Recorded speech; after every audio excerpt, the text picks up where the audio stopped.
हज़रात इस वक्त हम प्लेन में बैठे हैं। हमारे साथ ब्रदर जेसी हैं और भाई अलीशा।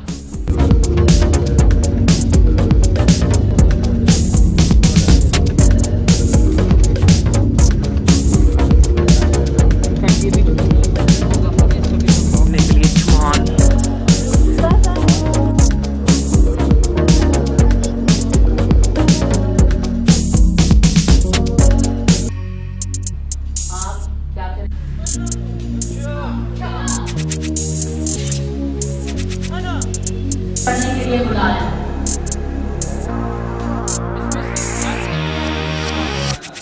ये तो सिर्फ प्रोमो है।